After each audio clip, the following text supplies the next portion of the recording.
આજે જન આક્રોશ યાત્રાનો દક્ષિણ ગુજરાતમાં ચોથો દિવસ છે અને આ યાત્રા આજે નવસારી જિલ્લામાંથી ડાંગ જિલ્લામાં પ્રવેશ કરી છે। આજે વઘઈ ખાતે ખૂબ ઉમળકાભેર આદિવાસી સંસ્કૃતિના તાલે નૃત્ય કરીને બધાએ દિલના ઉમળકાથી યાત્રાનું સ્વાગત કર્યું છે, સમર્થન કર્યું છે।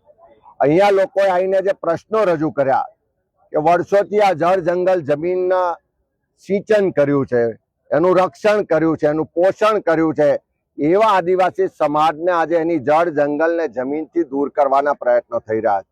વિકાસના નામે એમની પાસેથી આ ડુંગરો, આ જંગલો, આ પાણી, આ પ્રકૃતિ છીનવવાનો પ્રયત્ન થઈ રહ્યો છે। ત્યારે ખાસ કરીને કોંગ્રેસની સરકારે વન અધિકારનો જે કાયદો લાયા, આજે 20 વર્ષ થયા તેમ છતાં સેંકડોની સંખ્યામાં હજુ પણ દાવાઓ પેન્ડિંગ છે।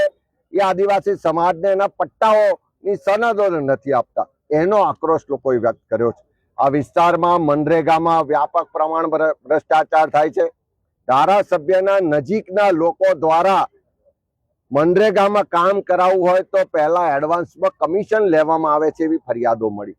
સાથે સાથે નલ સે જલ યોજનામાં મોટો ભ્રષ્ટાચાર છે। અહીંયા આગળ સ્થાનિક રોજગારની વ્યવસ્થાઓ નથી, એટલે અહીંથી લોકોને રોજગાર માટે દૂર દૂર જવું પડે છે। શેરડીના કામે અહીંયાથી હજારોની સંખ્યામાં લોકોએ કામ કરવા જવું પડે છે। એ જ રીતે અહીંયા શિક્ષણની વ્યવસ્થાઓ નથી, આરોગ્યની જે વ્યવસ્થાઓ છે એમાં પણ ડોક્ટરો નથી, નર્સો નથી, પૂરતો સ્ટાફ નથી, સાધનો નથી, એટલે બધી જ રીતે આ વિસ્તારના લોકો હેરાન પરેશાન છે।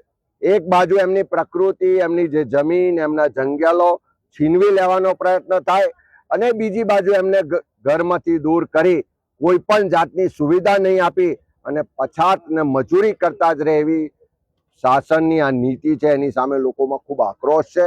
હું ચોક્કસ કહું કે આ જનાક્રોશ યાત્રા જે આજે ડાંગ જિલ્લામાં ફરી રહી છે, લોકો એમાં જોડાઈ રહ્યા છે, લોકો ખુલીને બોલી રહ્યા છે અને સરકારની નિષ્ફળતાઓ, સરકારનો ભ્રષ્ટાચાર, સરકારનો ગેરવહીવટ, ભાજપના લોકોની ઉઘાડી લૂંટ આજે લોકો ખુલ્લી કરી રહ્યા છે।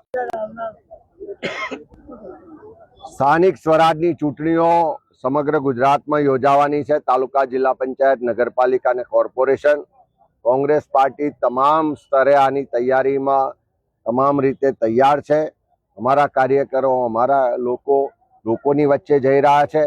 જે અત્યારે ગુજરાતમાં સ્થાનિક સ્વરાજની સંસ્થાઓમાં ભાજપનો ભ્રષ્ટાચાર ચરણસીમાએ છે।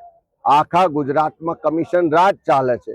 આખા ગુજરાતમાં ભાજપના મળતિયાઓએ પ્રજાના ટેક્સના પૈસા, બજેટની લૂંટ ચલાવી છે।